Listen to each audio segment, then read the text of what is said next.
All right, we're back with part 6 of the deployment mini series thingamajigger, and here we go.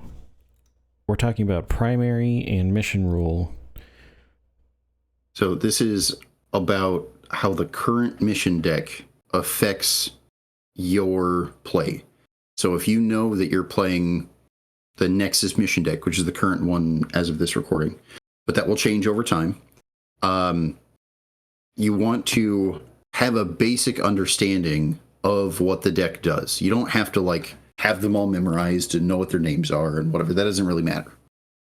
But knowing that, for example, in the Nexus mission deck, there are way less missions that care about holding your home objective than the previous one.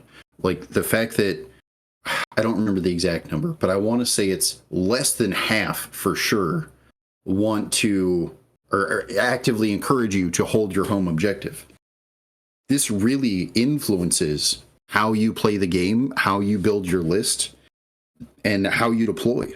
Because if you don't care about holding your home objective, well, then I can be way more aggressive, and I don't need to have this, big unit of whatever screening my backfield, because who cares if they deep strike in my deployment zone? Like, the only reason to keep people out of your deployment zone at this point is it doesn't score you many points on most missions. Instead, what it does is deny your opponent points, because they have behind enemy lines and table quarters one, stuff like that.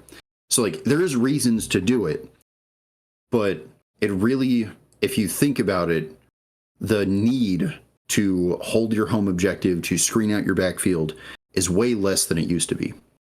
So knowing that, again, it can influence every part of your decision making prior to the game. Your list building, your deploying, what you decide to do on turn one with him, as far as press forward or stay back and you need to protect things. This goes the same for secondary mission rules. And this is not secondary cards, I should say. It's the additional mission rule that applies. So in the additional mission rules, there are a ton of things as far as add, a sixth objective marker or whatever else. But the thing to note is, in the current mission deck, again, Nexus, is that about a quarter of the additional mission rules benefit battle line units. Because it's only a quarter, I definitely made the argument when the deck first came out that it didn't really encourage you to play battle line units because it's only a quarter of them. That's fair, but as much as that's true, if you're a faction that already naturally uses battle line, this gives you so much more reason to lean heavier into it.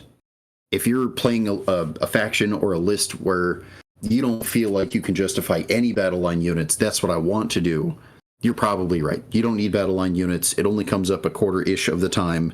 It gets closer to a third when you start looking at the suggested mission pack for tournaments. But again, if you're that faction that you're orcs, you're already playing boys, you're already playing grots, knowing how often and what way these benefits to battle line happen will encourage you how to change your list, because you lean heavily into battle line. Knowing that I'm currently playing with some Necrons for a little bit, and I am in love with my battle line units, because the ability to do an action while I'm engaged. Well, I'm Necrons, I'm really tough. I don't deal a lot of damage, but I'm really tough. So the fact that I get tied up and can still do an action feels really good to me.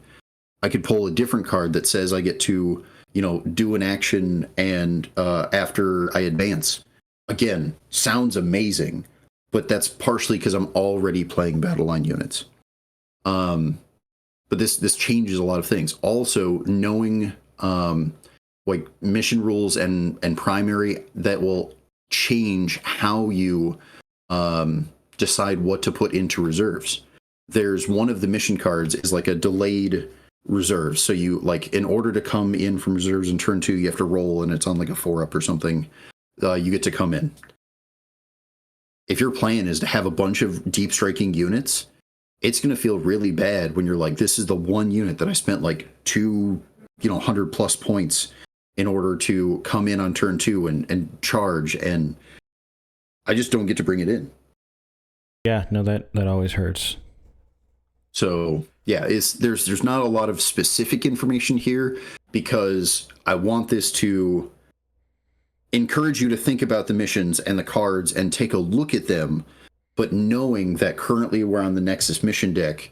Yeah. Okay, there's a lot here that really impacts what you're doing, but these questions can apply to any mission deck. If you're still playing the old mission deck because you just haven't bought the new ones yet because they're hard to find, totally fair. But like these questions still apply, and knowing some of that, evaluating the deck, outside the game, just pull it out, flip through, try to categorize them maybe to like how many things affect battle line or how many things affect whatever.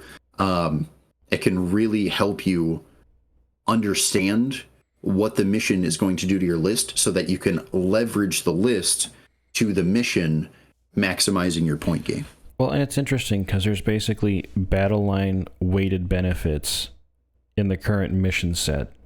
That can change, but like right now, if you don't want to take battle line, you got to really think about, do you have enough units to do those actions and not do other things? Absolutely. And the answer is, even if you are taking the battle line, you can't solely rely on that, right? Like you can't just spam boys and say, well, like, oh, actions won't be a problem because I'll pull that I get to do actions after I advance or something like that. Again, it's only a quarter to a third, depending on how you look at it, of the available mission rules that affect battle line. So it's one of those things that you want to take it into account, and that can encourage you to like, okay, I was doing like 25% of my list was battle line because that's a thing that I was already going to do. Maybe I push it to like 30, or I invest some extra characters in the battle line to keep them alive.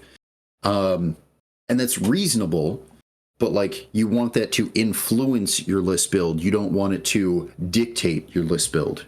You want to have a solid plan. Now that I have my list built, now that I have some idea of what I'm doing, I should probably look at the mission deck, and that will help me determine that last like flex unit of, I wasn't really sure what I was going to do with this. Oh, there's a bunch of battle line stuff. You're right. I should just take another battle line instead of this whatever other thing.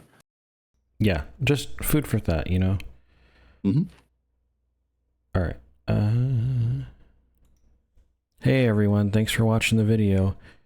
Go ahead and crump the like button. Subscribe if you want to watch more of our stuff.